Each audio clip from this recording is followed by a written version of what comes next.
राजस्थान में अब acid attack में घायल हुए व्यक्तियों के इलाज के लिए नई गाइडलाइंस जारी कर दी गई है। यानी कि इस गाइडलाइंस में कहा गया है कि अब सरकारी के साथ साथ प्राइवेट हॉस्पिटल्स को भी एसिड अटैक में घायल व्यक्तियों का मुफ्त में इलाज करना अनिवार्य हो गया है। यानी कि अगर कोई भी acid attack survivor private hospital में आकर इलाज की मांग करता है तो उस प्राइवेट संस्थान को, हॉस्पिटल को मुफ्त में इलाज करना जरूरी हो जाएगा। और अगर कोई संस्थान, कोई हॉस्पिटल ऐसा करने से मना कर देता है, मुफ्त में इलाज करने से मना कर देता है, तो उस पर क्रिमिनल कोड के तहत कार्यवाही की जाएगी और जुर्माना और सजा भी दी जाएगी।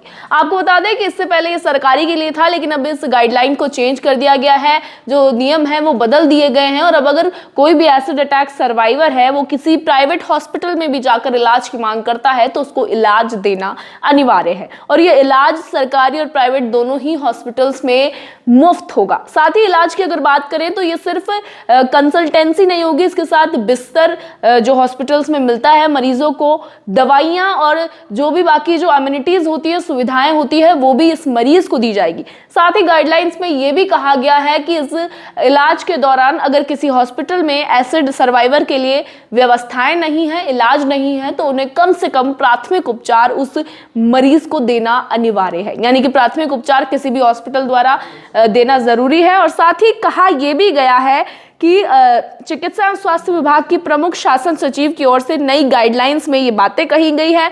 क्या क्या मुख्य बिंदु होंगे, किन बातों का ख्याल प्राइवेट हॉस्पिटल और सरकारी हॉस्पिटल को रखना होगा, वो भी मैं आपको एक बार बता देती हूं। तो गाइडलाइंस के अनुसार एसिड हमले से पीड़ित व्यक्ति अगर किसी प्राइवेट हॉस्पिटल में आता है तो हॉस्पिटल संचालक उस पीड़ित का फ्री इलाज करने से मना नहीं कर सकता, और अगर मना किया जाता है तो उस पर कानूनी कार्यवाही की जाएगी। साथ ही हॉस्पिटल या क्लिनिक में अगर एसिड अटैक का इलाज की सुविधा नहीं भी है तो भी उस सर्वाइवर को, उस पीड़ित को, इस हॉस्पिटल को एटलीस्ट कम से कम प्राथमिक उपचार देना जरूरी है। और इसके साथ ही एक प्रमाण पत्र भी इस हॉस्पिटल के द्वारा दिया जाएगा। साथ ही आपको बता दें कि फ्री इलाज का मतलब केवल शारीरिक उपचार ही नहीं है, यानी कि बाकी जो सुविधाएं होती हैं, जिसमें जो अगर बात करें तो मरीज को दवाइयां, बिस्तर और भोजन की उपलब्धता भी इस हॉस्पिटल को करवानी होगी। ये भी एक तरह से अनिवार्यता कर दी गई है। साथ ही जरूरत पड़ने पर प्लास्टिक सर्जरी यानी कि रिकंस्ट्रक्टिव का भी इलाज फ्री में देना जरूरी कर दिया गया है। यानी अगर जरूरत पड़ती है इलाज के दौरान कि इस मरीज को प्लास्टिक सर्जरी और रिकंस्ट्रक्टिव दिया जाए तो इस हॉस्पिटल को ये भी देना होगा। ये नई गाइडलाइन स्वास्थ्य विभाग की ओर से जारी कर दी गई है। एसिड अटैक सर्वाइवर्स पे ये गाइडलाइंस जो है लागू होगी। एसिड अटैक के बारे में अगर आपको नहीं पता है तो कई महिलाओं पर और कई बार पुरुषों पर भी एसिड यानी कि तेजाब फेंककर अटैक किया जाता है और गंभीर रूप से वो यहाँ घायल हो जाते हैं। उसी को मद्देनजर रखते हुए ये गाइडलाइंस जारी कर दी गई है।